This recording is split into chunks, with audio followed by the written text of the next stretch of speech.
Now, the stalemate between university students and administrations over the challenges creating barriers to higher education is indeed intensifying on many campuses around the country. For more analysis on this, I'm joined by Professor Bismark Tyobeka, the chairperson of the Universities of South Africa's funding group, the Vice-Chancellor of Northwest University.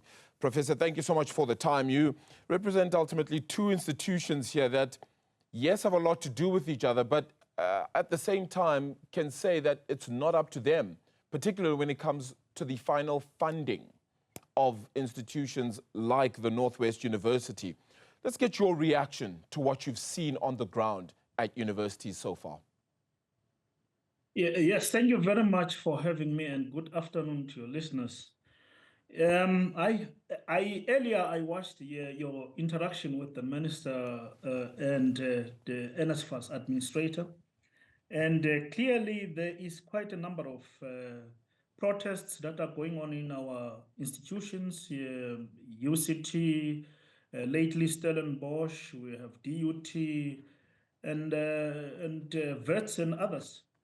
What seems to be the pain points across all those institutions, the minister has actually, outlined quite eloquently the issue of accommodation as well as the issue of outstanding debt.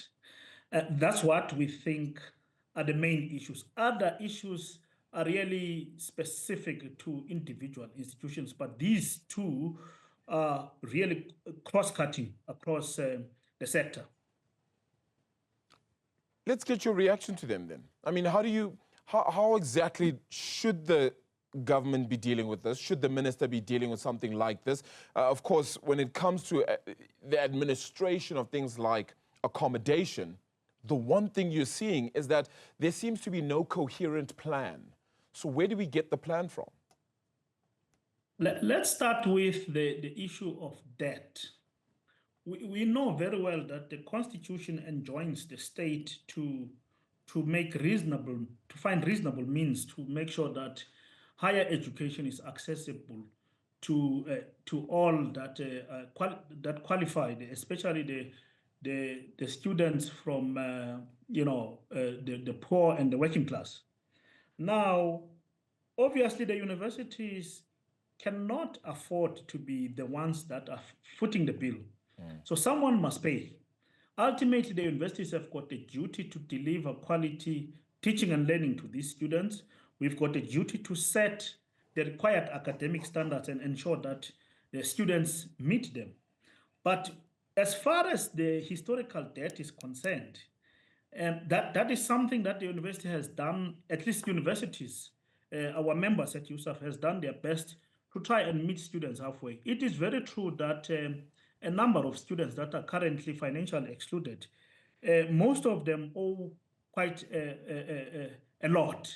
For example, in my institution, we do our best to accommodate students that owe 10,000 or less to see if we can make some reasonable means to accommodate them, to get them to sign some sureties, make arrangements with the next of kin to settle their debt.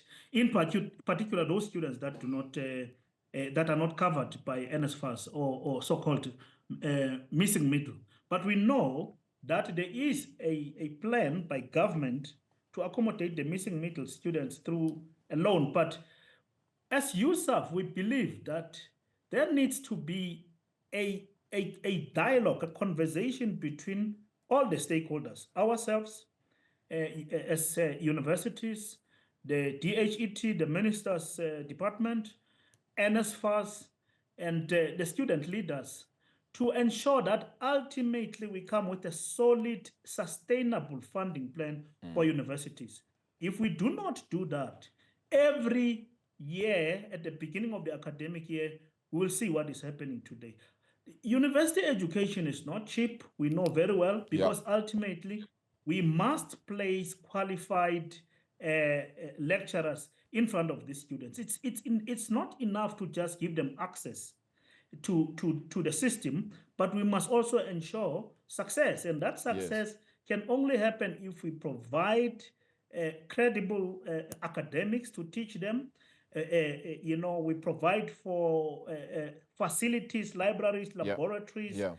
to ensure that the climate for proper teaching and learning takes place. And that takes a lot of investment, and that investment must come from government. Are you happy with the timelines that were given to the NSFAS administrator? Ultimately, 2 weeks is hopefully the time when they sort out the funding, particularly for last year, and then that the process is done correctly for onboarding for this year, and that by March, a relook into that system will ultimately be redone.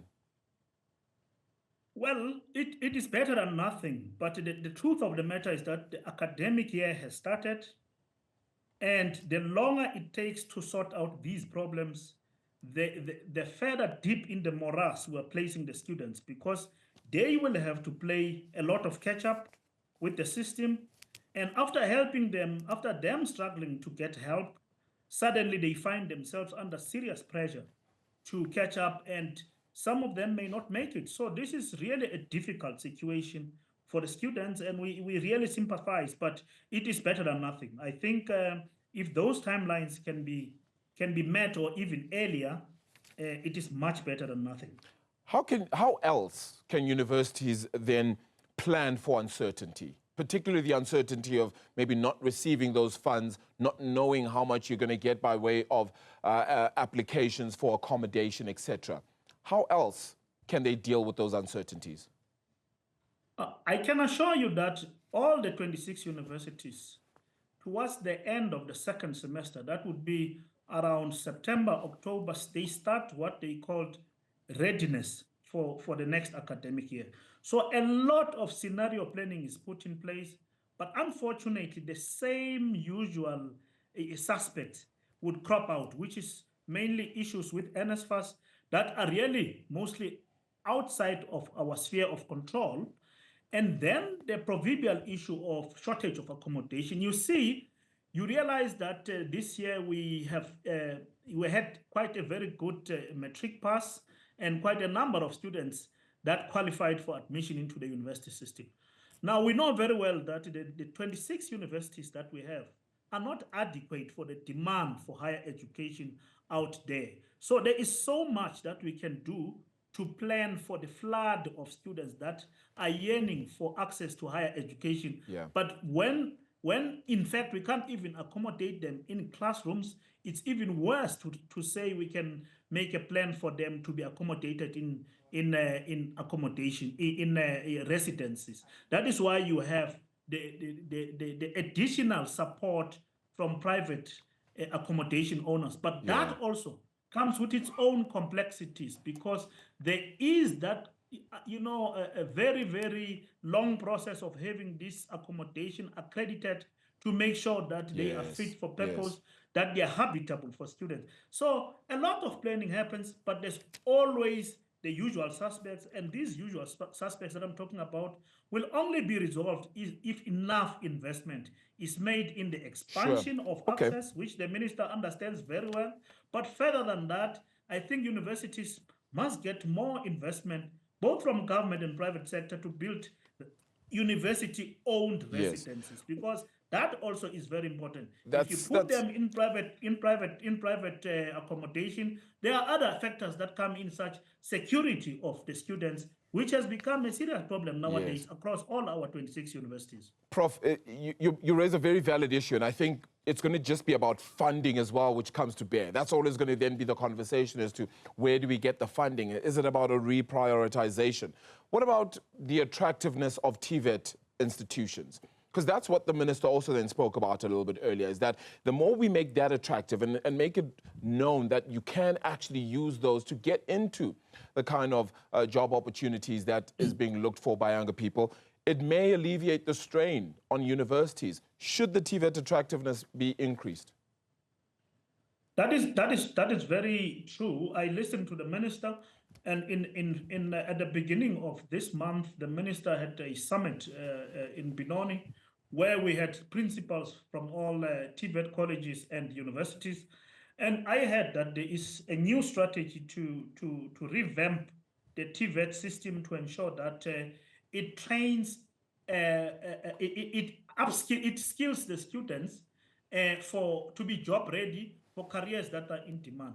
As it is now, we're taking all and sundry into the TVET system, including the universities, of course. If you look at how many students we admit at universities, and you look at how many do we admit into the fields that are high in demand, you realize that there is a disproportion there. So there needs to be a rethink of what to prioritize.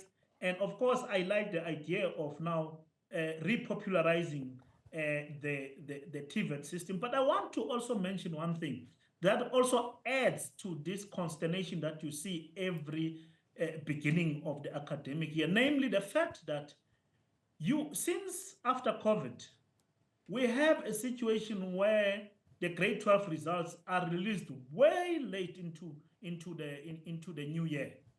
And that causes a lot of all kinds of stampede to the meticulous planning that the universities have done. Suddenly, a number of students realize now they actually qualify to go to universities. And as it is, they prefer universities than TVETs. And therefore, we have a long list of students that needs to be looked into because they never applied. And we cannot ignore them just because they did not apply. So at some point, some of these students have done very well, but they applied late. We have a duty to consider them, and that prolongs the process. Once we consider them, then we need also to get confirmation from NSFAS about their funding status and so on and so on. So Prof, the Department of Basic Education also has got a role to assist us with this conundrum. Consultation, collaboration, that seems to be the note for this week, apparently, as well, if one considers where we were with even elements like the budget. Prof, appreciate the time. Appreciate it then as well. Professor Bismark Tyobeka is the chairperson of Universities South Africa's funding strategy group. He's also a member of the executive committee. There is also the vice chancellor and principal of the Northwest